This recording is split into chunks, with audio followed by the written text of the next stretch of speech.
Yo, what's going on, y'all? It's your boy Tweety.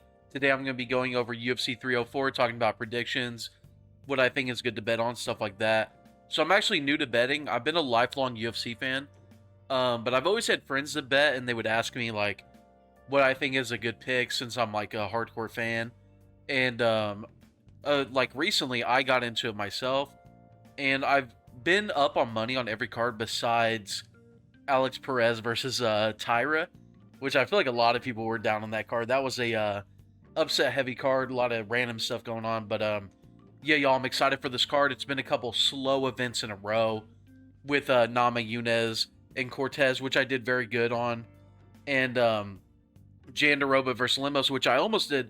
I was barely up on that card. I ended up only being barely up because I bet a lot on Lee versus I actually bet a lot on Jian Yon Lee. Is that how you say his name? The guy who got KO'd in the first round. But yeah, I'm looking forward to this card. I got some predictions.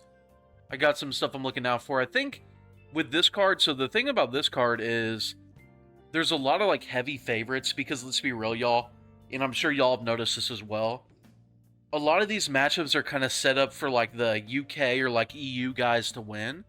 So I'm looking on DraftKings right now, which I'm going to use DraftKings for this video because they are starting to have the point spread on most of these fights.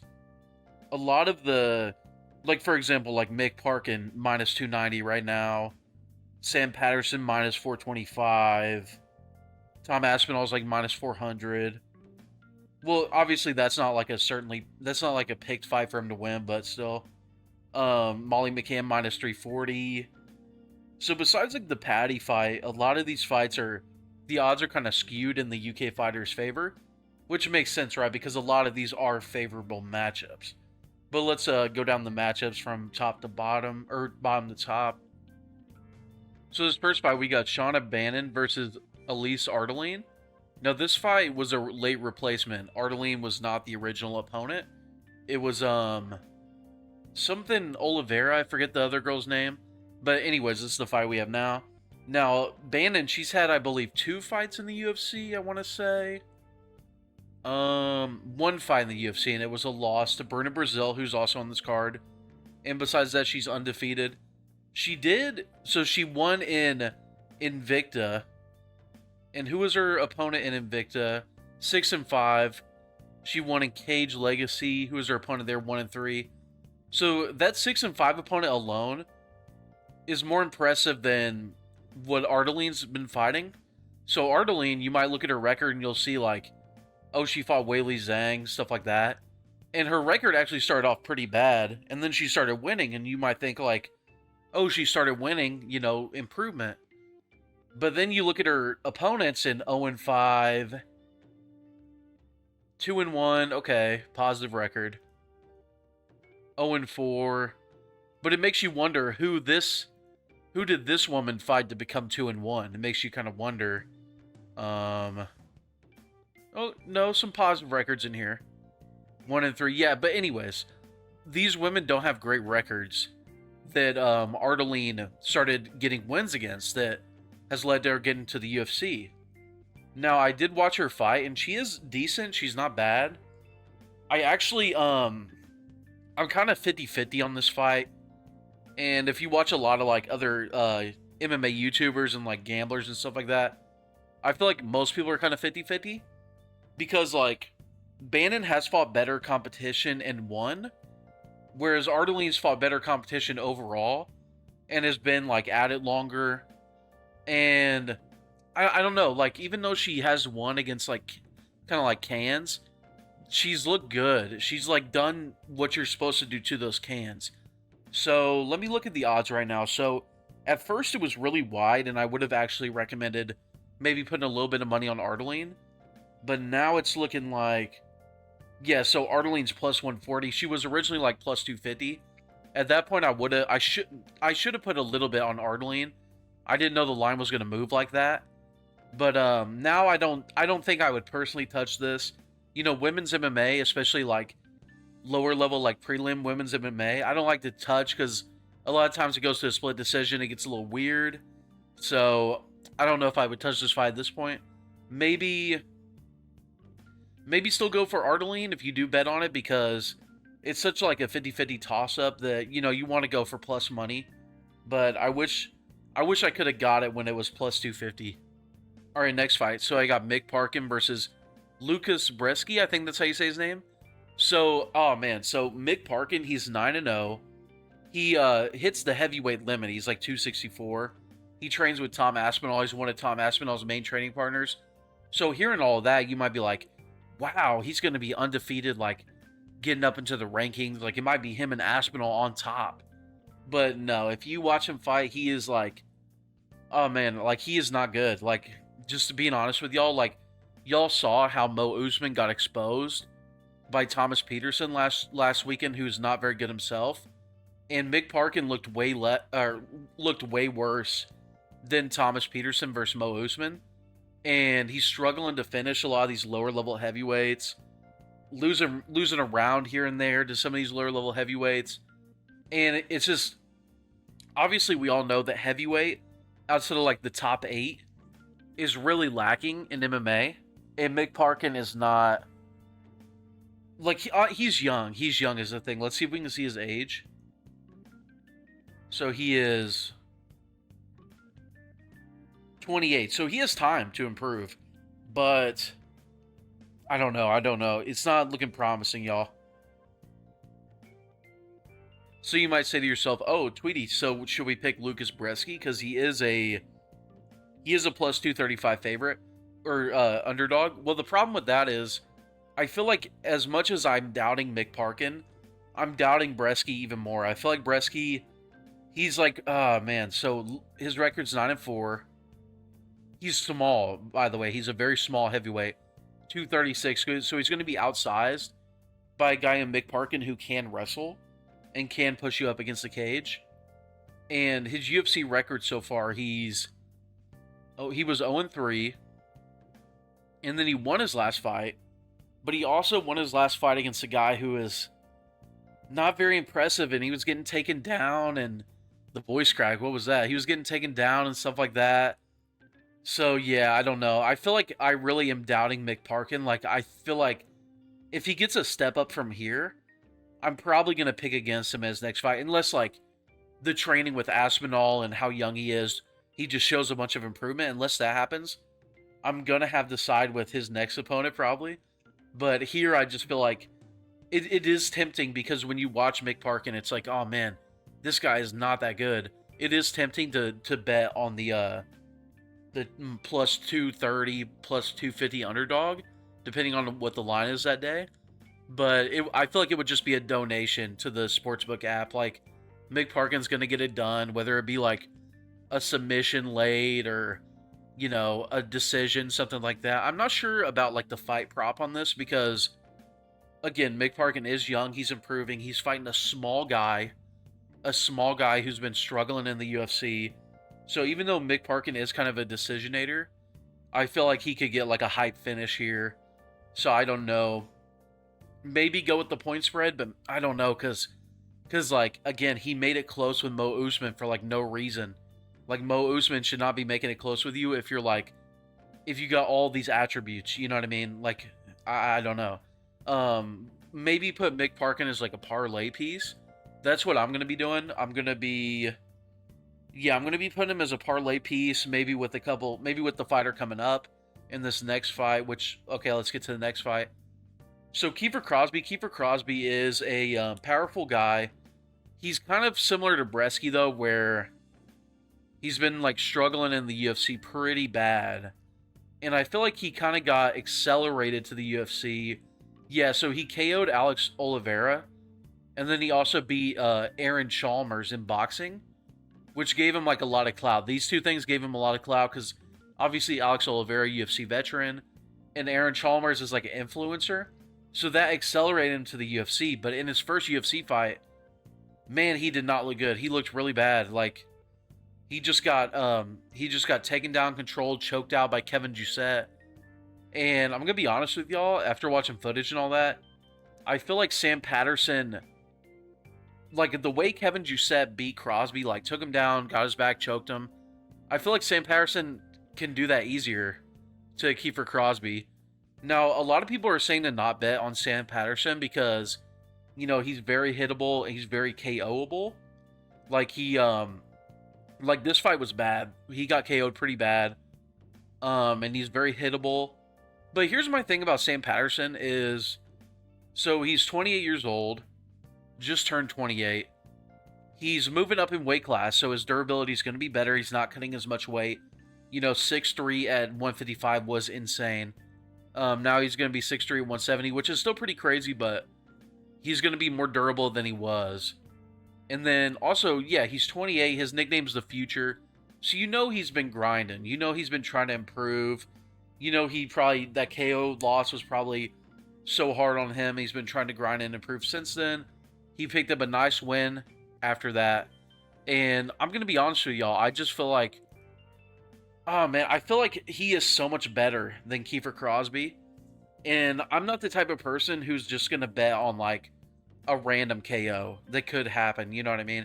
Especially when we're talking about like a prospect who I'm sure he, like, after he took that KO loss, he's done everything he could to improve his head movement. He moved up in weight so he could be more durable, stuff like that. Like, he is minus 425 right now on DraftKings, which is crazy, considering how many, like, MMA bettors and YouTubers are being like, oh, Kiefer Crosby might KO him. I figured people would be throwing down on Crosby a little bit because of those odds. But I'm just not the type to bet on like a random KO from a guy who's way worse than his opponent. An opponent that is like grinding to improve and like ensuring that, I'm sure he's ensuring like he has better strategies for fighters like Crosby. So yeah, I'm just I'm going Sam Patterson. I'm gonna have Sam Patterson point spread on maybe multiple parlays. Now, here's one thing about me that I didn't really explain. So I don't like to do like parlays really. I like to just maybe do two at most. And a lot of the times I'll do like single bets. But this card has so many favorites. Like y'all noticed, Sam Patterson minus 425, Mick Parkin minus 290 on DraftKings as of this recording. Those are too bad of odds to just straight bet. Because like with Patterson, I would have to bet $425 to get 100 back. So yeah, so we're gonna have to two-pack a lot of these picks. So I'm probably gonna end up two-packing Mick Parkin and Sam Patterson. I'm probably gonna wait for the point spread, and I'm probably gonna money line Mick Parkin and point spread Sam Patterson. I feel like, and that might get it around to like even odds.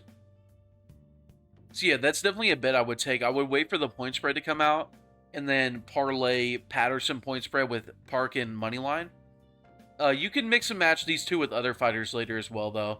If you're maybe not feeling good about Mick Parkin, because I feel like Mick Parkin's definitely going to win, but man, I feel so much more confident in Sam Patterson, for example, so maybe I'll feel more comfortable pairing him with someone else, but that's definitely a good two-pack bet right there. Now, Manel, Kape, Mokaev.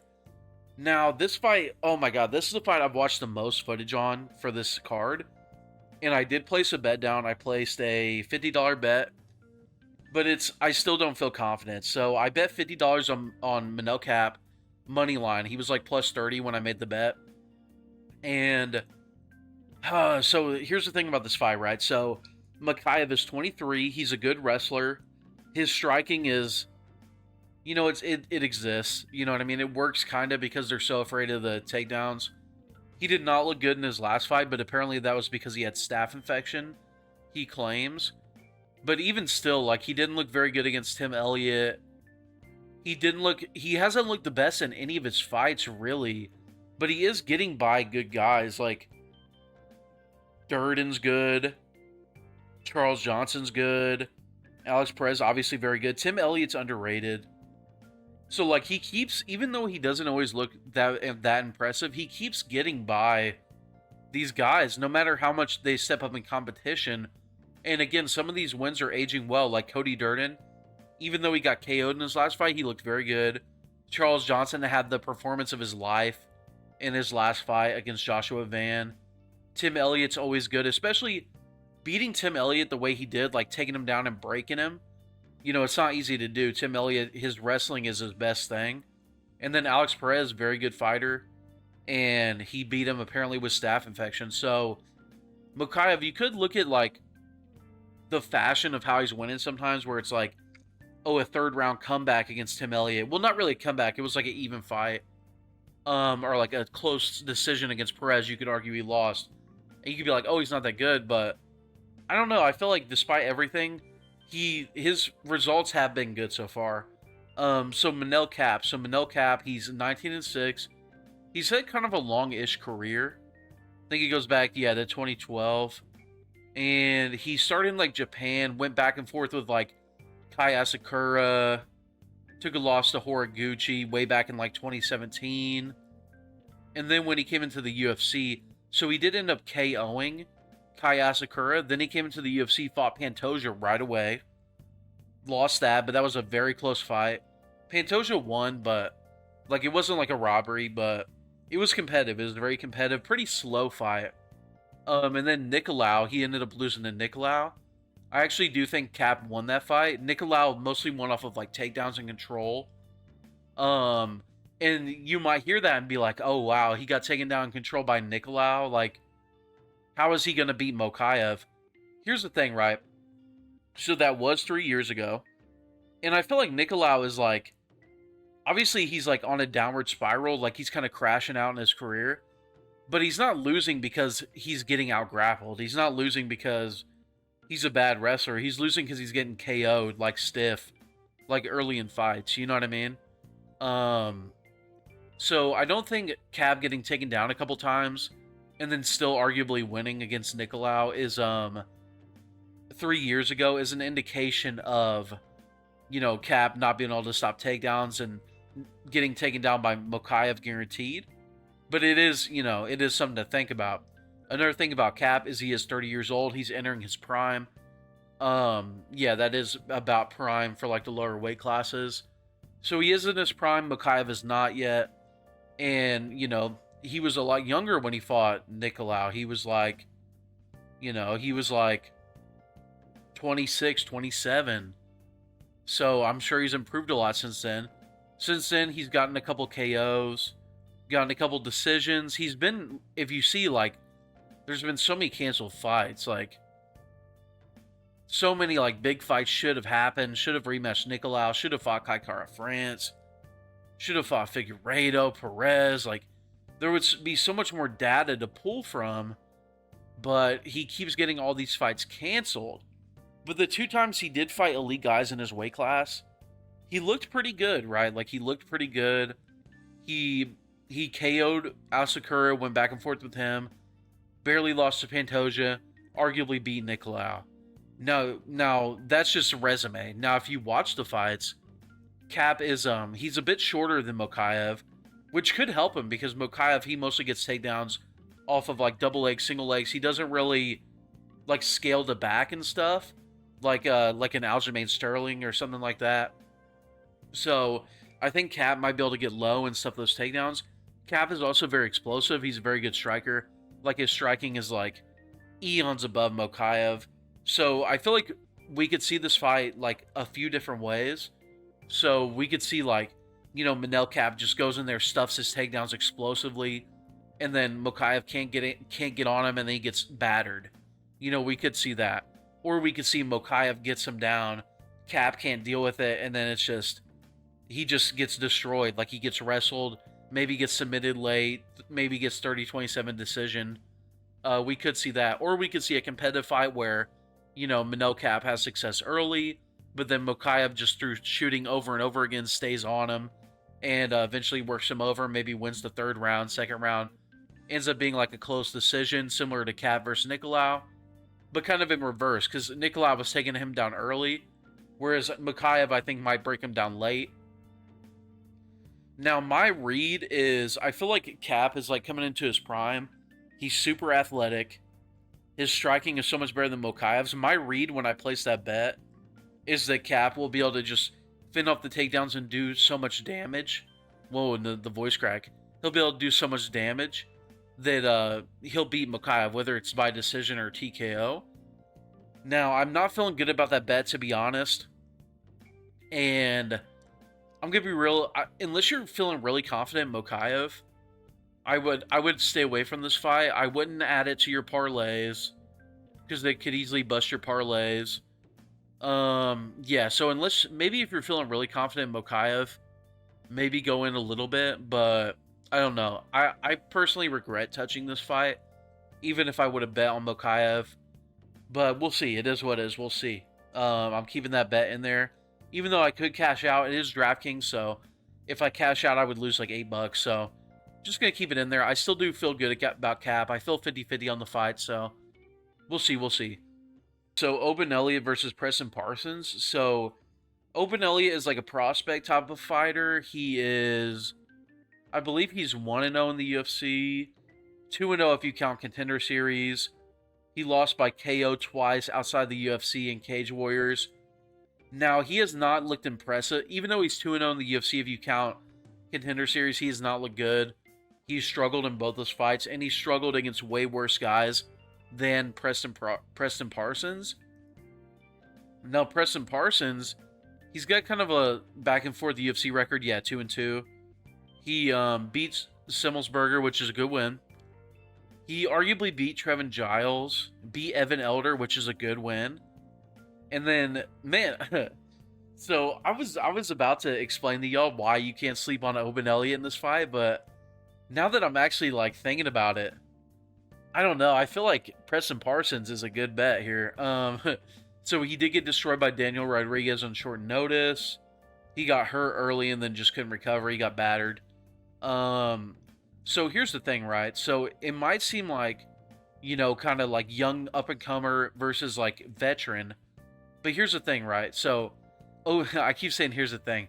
Oban Elliott, 26. So it hasn't been 6 months since he didn't look so good against Val Woodburn. Well, 5 months. So he could have made some improvements since then. But is it enough to beat Preston Parsons? Another thing with Preston Parsons, he's not some like finished product like wildly vet. You know what I mean? Like, he is 29 years old, so he's also an unfinished product, always improving. He's not anywhere near the same guy that we saw get battered by Daniel Rodriguez three years ago. He's not anywhere near that guy. He's way better. So yeah, y'all. Oh man, so I feel like this line keeps getting better too. Let me look. Let me look.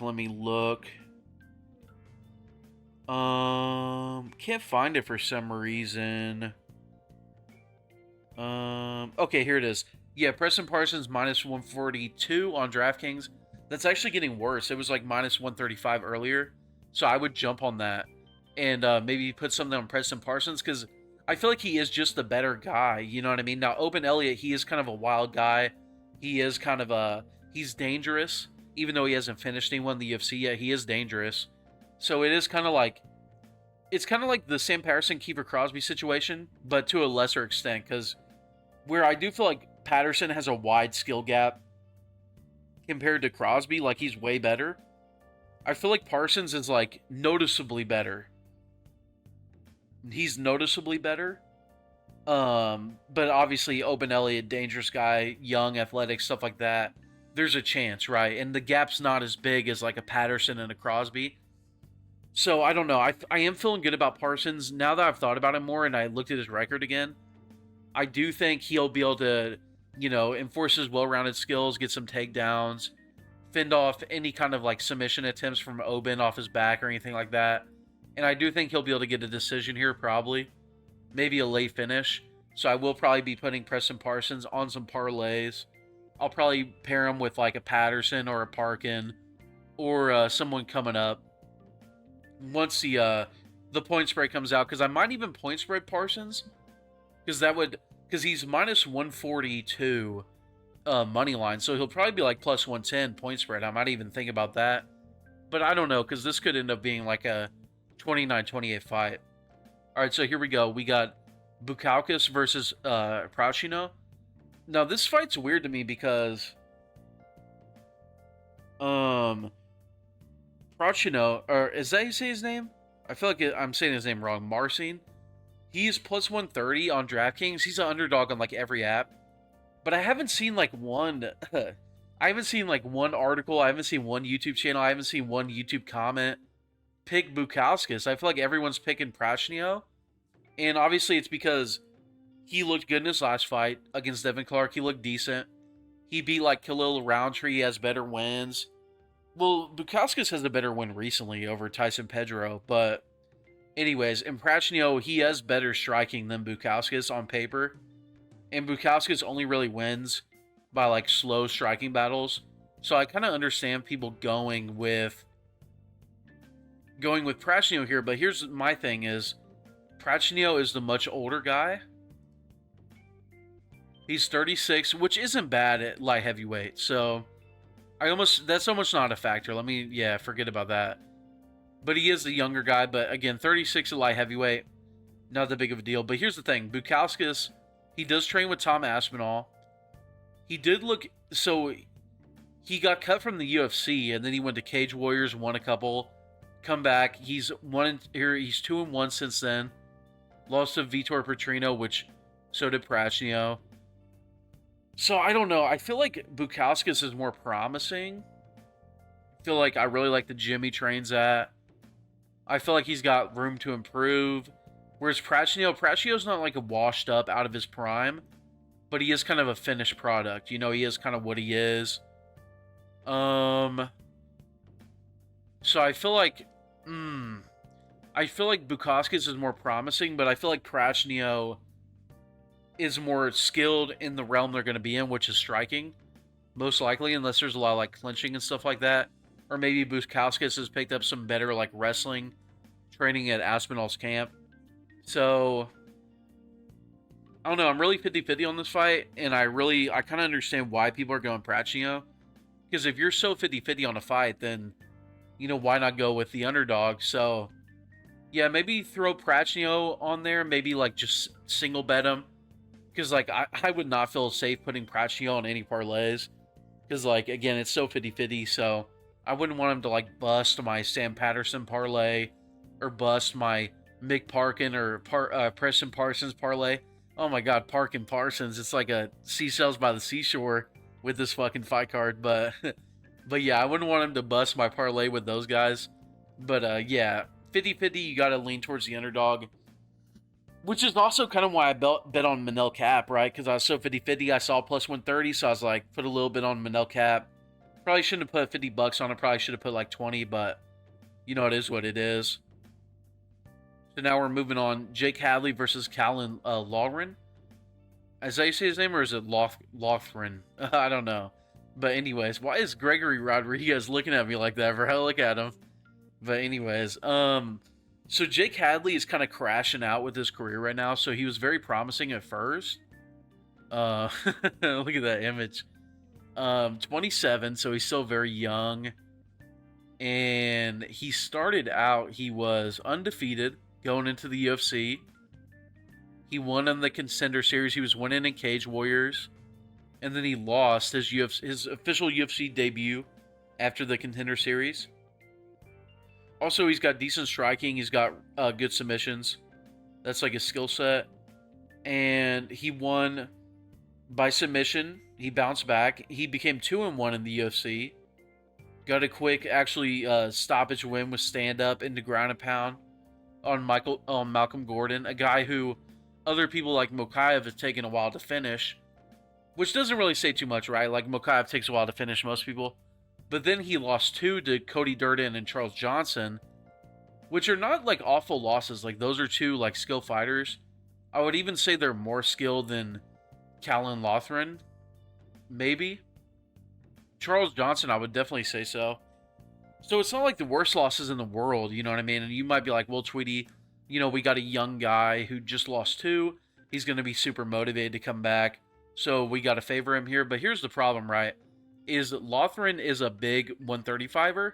At least he's like a good size 135er. And Hadley is a small flyweight. Yeah, Hadley is a small flyweight, so I don't know. I'm not feeling good about picking Hadley here, even though I feel like he can win. Callan is like, he's kind of like Michael Chandler off Wish. Like, he's like, kind of like if you watch him fight, you'll immediately see what I'm saying. Like, he's very similar to Michael Chandler, like, kind of comes forward bouncing, looks to throw big shots. He wrestles as well. He'll, like, mix in his big shots with the big double leg. And I don't know. I feel like he probably gets it done here. I did put some money on him on the point spread. I think he'll be able to bully Jake Hadley. I think he'll be able to maybe catch Jake Hadley, hurt him. And Jake Hadley has a good chance to catch him and a good chance to sub him. But, well, not a good chance. He has a chance. But I just don't feel good enough about it to put any money on Jake Hadley here. I feel like he's too small. I feel like Callan's too physical. And also, Callan is coming off a recent loss as well, so he's very motivated. He's young as well. And Hadley's taking this on short notice, undersized. I just don't feel good about it. Now, I think Callan is minus 205. So you could add him as a parlay piece. You could parlay him with Parkin. You could parlay him with Preston Parsons, someone like that. Or he's actually plus on the point spread. He's plus 105. I actually did put like $30 on his point spread. Because I feel like he's not, the skill gap isn't big enough there. It isn't even really there at all for me to like parlay him with other picks I feel really confident in. So I just bet on the point spread. I just bet on, him going in there and mowing Hadley. Moving on to the next fight, we got Molly McCann versus Bruna Brazil. I don't know about this fight. So both of them have been like very inconsistent in the UFC. Both of them have been finished. Both of them are strikers. Both of them are hittable. Molly McCann, I would say, is a bit stronger, more physical. I would say Bruna Brazil she's very hittable, like I said. So I feel like Molly McCann will be able to land on her good. Whoa, the voice cracks are crazy, y'all. I feel like Molly will be able to land on her good, but I don't know. I feel weird betting on this fight. I just feel like they're both so inconsistent. I could see like either of them getting like a first round armbar somehow, or like either of them getting like a first round KO, but you got to lean towards Molly, right? Because she is bigger, stronger. And whenever in these like prelim women fights, whenever someone's like stronger, it's like the biggest advantage in the world, because like they'll just push the other one against the cage and win the round, and then that's it. You know what I mean? So I feel like in that way you got to favor Molly, and the odds are like crazy right now. I think they're like minus 340 for Molly. That's insane. Minus 160 on the point spread. Maybe parlay the point spread with something else. But besides that, I wouldn't really touch this fight personally. Alright, so Nathaniel Wood versus Daniel Pineda. So Daniel Pineda is a very old featherweight. He's like 38. Nathaniel Wood, he's coming into his prime. He's 30. And he's like the biggest favorite on this card. I believe he's like minus 425. And he should win. Like, I think the point spread is even like minus 250. And he should win, right? And I think he will. He's kind of like Mick Parkin, where it's like, okay, he's not as bad as Mick Parkin, but people always talk up Nathaniel Wood like he's like this beast, this like future top 5 ranked guy. But like, I feel like his best opponents are like Naimov, Dodson, and he lost to him, and those guys, they're not even like elite guys when he fought them. So he did beat Alex Caceres in a grappling match. So, I mean, that's kind of promising, right? Because one thing I'm worried about in this fight is that Pineda does catch him in a sub. Now, Pineda, he's an older guy. He, not the greatest record, but he has fought a lot of good guys. 38, that's old at featherweight, man. That's old. Voice crack again. Yeah, so he beat Tucker Lutz. Tucker Lutz lost to Caceres. Got flatlined by Swanson. Beat Herbert Burns. Herbert Burns just basically like gave up. Whenever Pineda offered him a little bit of resistance, he quit.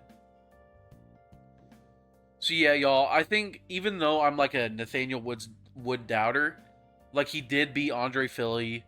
He did beat Jourdain.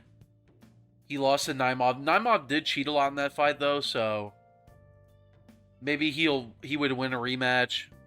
Man, this fight's weird for me because Obviously, I think Nathaniel Wood's going to win, but the odds are so wide that, like, I feel weird about putting it on, like, parlays or betting it.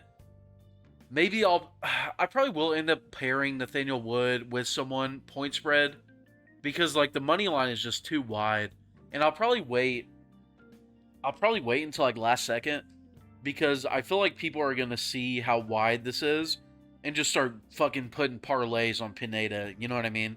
Just putting parlays on Pineda, Parkin, and the fucking seashells by the seashore. But anyways, yeah, I think it might like close in a little bit. I don't feel good about like putting any kind of prop because I feel like Wood could win by KO. He could win by submission. He could win by decision. I don't feel good about putting the over or the under because I feel like Wood could catch him early and it's a hype win in front of his like home crowd, or it could be a decision where he like decisively shuts Pineda out. I also kind of feel weird about the point spread because Pineda is a very dangerous guy. So what if Pineda gets dominated round 1-2 and then he hurts Wood in round 3 and rallies? You know what I mean? So I probably will 2-pack Nathaniel Wood point spread with someone else, maybe like Mick Parkin or maybe like Callan. But yeah, I just man, I don't know. I don't love Nathaniel Wood. I just feel like in this matchup you got to go with him, right? Like I feel like Pineda is going to look tempting with those odds, but I feel like you're just donating, right? It's kind of like a Bresky situation where it's like there's so much reason to doubt the person you're betting to win, the big favorite, but they're just set up in a really good position here. Like, kind of is what it is, you know. All right, so next we're starting off the main card. We got Arnold Allen versus Giga Chikadze. Now, Giga is the much older guy. He's like surprisingly old, even though he hasn't been in the UFC that long. He is 35. Yeah, that's kind of old at featherweight. Actually, really old. You don't really see guys win the title once they start to hit that age. And then you got Arnold Allen, who's in his prime, 30 years old. He's coming off like they were losses, but so he arguably won against Mavzar, very close fight, and then he had a very competitive fight against Max Holloway. So I don't know. I feel like in Giga Chikadze he got dominated by Calvin Kattar, and he had a competitive win over Caceres. So I mean, Arnold Allen has looked much better than Giga, especially when considering like who they're fighting, strength of schedule. That was the term I was looking for. When you consider strength of schedule, Giga's looked much worse. When you consider age, Giga's looked much worse. When you consider skill set, well-rounded skills, Giga's looked much worse. So it's like, I don't know. I feel like I'm going Arnold Allen point spread. I think I put $50 on it. I feel like he should thoroughly cook Chikadze here. Now, there is a chance that Chikadze hurts him and, like, finishes him because he is very dangerous. There is a chance that Chikadze hurts him and wins a round and busts my point spread. But similar to Sam Patterson and, like, these other guys I'm talking about, I don't feel comfortable betting on the random KO. You know what I mean? I much rather would go with the more skilled guy who I feel like is more in a prime position to win, which I feel like is Arnold Allen. You know what I mean? You could argue that, you know, if they stand at range like Allen and Holloway did, that Giga is going to have an advantage. But I feel like Arnold Allen, he can take the fight to multiple places. You know, he could take it to the clinch. He could take it to boxing range. He could wrestle.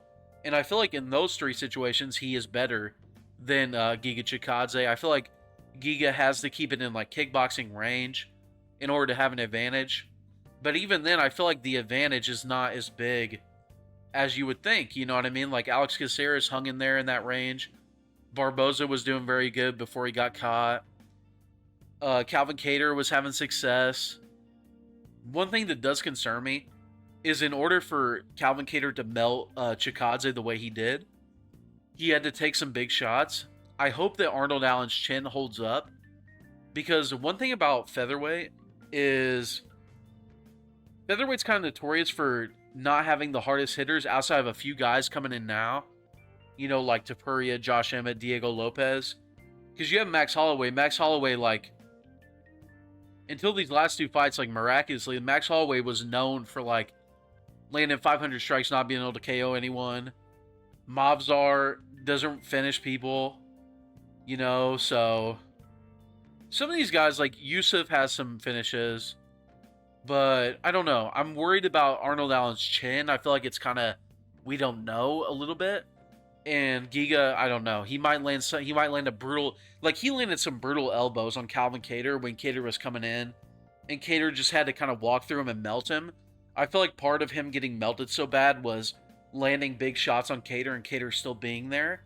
So hopefully Arnold Allen, he probably will get hit by something big. Hopefully he's able to withstand it, because I am going to put some money on him on the point spread. All right, so we got Christian Leroy Duncan versus Gregory Rodriguez. So this fight, man, this fight's tough because we got Leroy Duncan, who's a bit younger, a little bit younger. Rodriguez is 32. He's a cleaner striker. They're both very athletic. They're both like very athletic 185ers. Very explosive. Now they both lost to Armin. I don't know how to say his last name. Petrosian. I'm not sure how to say his last name. Yeah, so they both lost to that guy. Now Rodriguez does have better wins. He beat like Brad Tavares. He beat, what's the guy's name? Park. Yeah, Jun Young Park. He beat Njikwani. They both beat Tululin, I believe. One thing about Rodriguez, though, is he's very wild and he's kind of chinny a little bit. And I feel like Leroy Duncan is, with how athletic he is and how technical, this is kind of like a matchup made in heaven in a way for him to come out there and, you know, snipe the less technical wild guy and get like an impressive win in front of his home.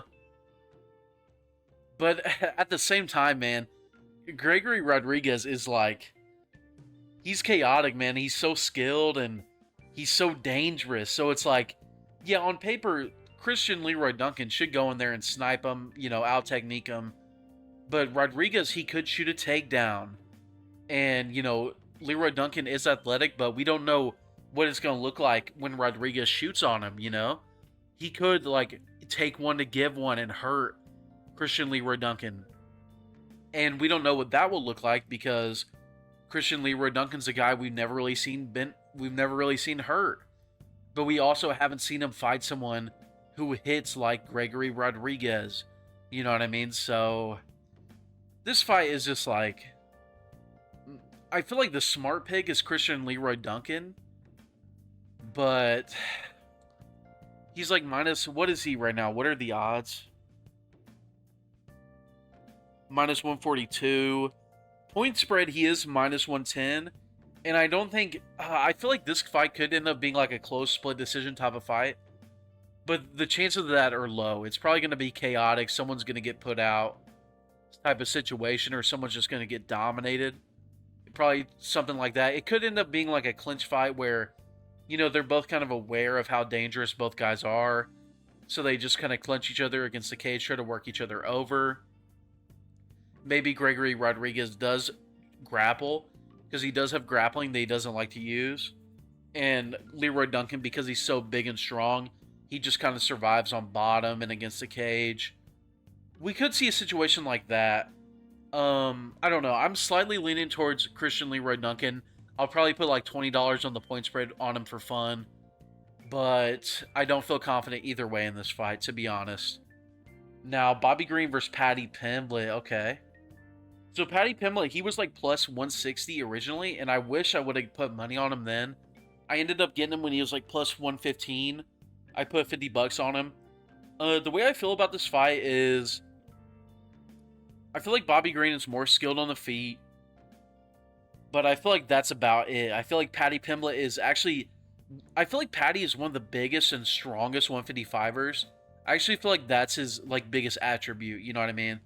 people love to be like, oh, Paddy, look at like, he's kind of like Drickus. He's kind of like a Drickus at home. You know what I mean? Because I'm not saying he's going to be champ. And also, lightweight in general is way more skilled than 155. But he's kind of like Drickus at home, where like, you can point out all these bad things about how he fights. But when he's in there, like, he's way bigger and stronger than his opponents. So he can kind of just like take one to give one, or, you know, get a sloppy takedown that they can't stop because he's too strong, or, you know, muscle his way back up if he gets put in a bad position. And I feel like Bobby Green is like the worst kind of fighter to get that kind of matchup, because he's not a big 155er. He's a guy that gets bullied often in his fights. So I feel like people think it's going to be like some kind of kickboxing match where Bobby Green's just like taking the young guy to school, you know, fraud checking him. But what I see is like Paddy Pimblett coming forward, trading shots, maybe KOing Bobby Green. Even though Bobby Green might land 2 and Paddy lands 1, Bobby is chinny, he's smaller, and I feel like he'll get hurt. And if Paddy is getting lit up a little bit too much, or maybe even right away, he'll just clinch Bobby Green. You know what I mean? And I don't think he'll like clinch Bobby Green, take him down, TKO round 1 like Islam did. But I do think he is big and strong enough and good enough in the grappling to clinch Bobby Green, put him on the cage, and do him kind of how, you know, Kamaru Usman did like Tyron Woodley. You know what I mean? Where it's just constant like pushing up against the cage, maybe get a takedown every once in a while. It's type of deal. You know what I mean? So, yeah, I just feel like Paddy's going to win just based off his strength, size, grappling.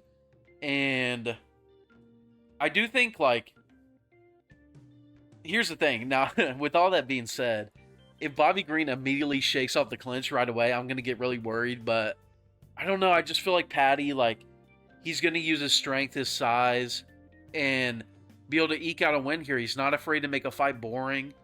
You know, he's made fights boring before in the UK. So, yeah, I feel like Paddy's going to get a win here. Probably by decision. Yeah, probably by decision. I don't think he's going to finish Bobby. I feel like Bobby's too good, too tough. But yeah, unless it's by KO. So yeah, I would say Paddy by decision, clinch heavy. Yeah. Alright, Tom Aspinall versus Curtis Blaydes. I'm going with Aspinall. I feel like he's way better than Curtis Blaydes everywhere. If Curtis Blaydes wins, then I might stop gambling on this, because I feel like I just don't know enough. Because I feel like deep in my heart, I feel like Curtis Blaydes' only chance is like a random KO. Like, I don't know. I don't see it. I feel like Aspinall is going to cook. The odds are like really bad right now. They're like, let me go look. Yeah, minus 380 for Aspinall, plus 300 for Blaydes. And I feel like because the spread's so wide, people don't want to put money on like minus 380. People want to put money on plus 300. So they're starting to kind of like make a biased argument in their head for why Blaydes is better than we think. And Blaydes is not bad, but it's like, I don't know. Aspinall's going to cook here. If he doesn't cook, then the MMA as a whole doesn't make sense to me. Bottom line. Moving on. Alright, Leon Edwards versus Belal. So this is a fight that I've done a lot of tape study for. And one thing that I want to point out right away is Belal Muhammad. You might look at him right there and be like, who is that? Is that like a Belal Muhammad cosplay? Like, that doesn't look like him at all. And bro, like, something's up with him, man, because like every year he just keeps getting bigger physically. Like, I don't know if he's on like PEDs. I don't know, like, I don't want to make an accusation, but like it's like really strange how like he keeps getting bigger and bigger each year. And like even the one that fought Leon Edwards in 2021, he's gotten considerably bigger since then. And in his recent fights against like Gilbert Burns, Sean Brady, those two fights in particular, he like really little bro'd them, like really like bullied them, like they didn't really have much for him, like he was just a big bro in there. And it's like really weird because like if you go back to his losses, he was in like before that, this is what he looked like, you know? And it's like, I don't know. So that's going to be a factor, right? Because he's going to be trying to push Leon against the cage. He's going to be trying to bully Leon with his boxing and body kicks. He's going to be trying to get takedowns. Now, do I think that size he's gained and all those skills, those well-rounded skills, will be enough to beat the welterweight champ? I don't know. I'm gonna be honest with y'all. I'm completely 50-50 on this fight. I just don't know. So I don't know what it's gonna look like because I watched the first fight back. Leon did land that head kick. He did look good on the feet, but Belal did get him against the cage for like a minute straight and just held him there in double unders. Leon did get off of it, but I'm wondering, like, with Bilal's increased size, like, is he just going to be able to hold him there for the whole round? You know what I mean? Like, I don't know. So, I'm just so 50-50 on this fight, y'all. I feel like Leon, better striker. His wrestling defense is so good. My one issue, my hang-up with Leon is he kind of hangs around. Like, you'll put him in the clinch or something, and he'll just kind of stay there, you know? He doesn't have urgency to get away, you know, like someone else might. So, like another elite fighter might have. So I'm worried that, like, he gets put in the clinch by Belal. He hangs out there for, like, 2 to 3 minutes. And then the stand-up is kind of slow at distance. And then the judge gives that to Belal. That's what I'm kind of worried about whenever I think about putting money on Leon, who is, like, minus 258 right now. You know what I mean? And point spread I don't feel good about because what if he gives up a round just hanging around? You know what I mean? Like against Colby, he gave up, what was it, the 5th round, just hanging around on his back. Like, Colby wasn't even doing shit to him. He just hung around, like, down there. So, I don't know. This fight is really hard to call for me. Leon's younger. He's more athletic.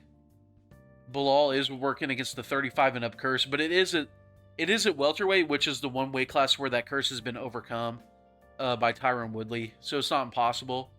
Belal isn't that active, so there's not as many miles on him as there was on like a Kamaru Usman, you know.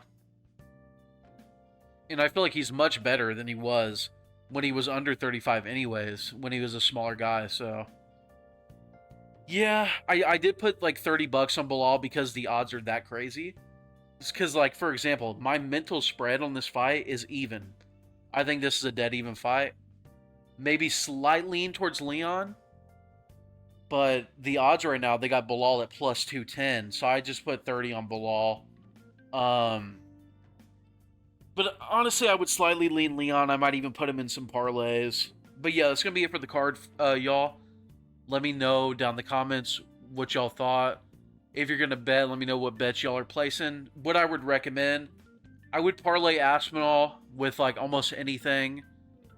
I would single bet Paddy Pimblett. I wouldn't parlay Paddy. I wouldn't touch this fight personally, but if you want to bet for fun, it could go really either way. I would say Leroy Duncan's got to be favored, though. Here, I would single bet Arnold Allen point spread. I would parlay him money line with others. Nathaniel Wood, I would maybe parlay him with others. Maybe wait for the odds to come down a little bit. Maybe they'll come down last second with people trying to, you know, parlay the underdog and stuff. So yeah, maybe you could like parlay Wood and Allen. You know, Molly McCann. I wouldn't really touch this fight, to be honest. Maybe parlay Molly with someone. Yeah, I don't know. Lothran and Hadley. I would say either just straight up single bet Lothran money line, or not money line, point spread, or maybe parlay him with like a Wood or an Allen. Now this fight I wouldn't really touch. Maybe single bet Prasino, Oban, Elliott, Preston, Parsons. I would say definitely you could feel good about single betting or parlaying Parsons. Maybe pair him with, you know, Wood or Allen or Aspinall. This fight I wouldn't really touch. Maybe if you're feeling really confident in Mokaev. But yeah, this fight I wouldn't really touch. This fight, honestly, I would feel good about parlaying Sam Patterson with someone. Maybe parlaying with Aspinall. Maybe parlaying with Allen. Maybe parlaying with Mick Parkin. Maybe parlaying with Lothran, Nathaniel Wood. And then this fight, I wouldn't really touch unless the odds widen again. So yeah, that's the card, y'all. What I'm probably going to do, I'm probably going to parlay Patterson with Wood Probably gonna parlay Parkin with probably gonna parlay Parkin with Lothran, or maybe parlay both of them with Aspinall, because I just feel so good about Aspinall. I might 2-pack a lot of these guys with Aspinall. I'm gonna single bet Paddy. Already did that. I put a little bit on Belal, even though just because of the odds, and then I put a little bit on Manel Kape, which I'm kind of regretting. And then also I'm gonna have Preston Parsons in there. I already posted a or I already put a point spread bet on Lothran as well. I think of like $30. So yeah, that's gonna be my bet, y'all. Let me know what y'all thought in the comments down below. Later.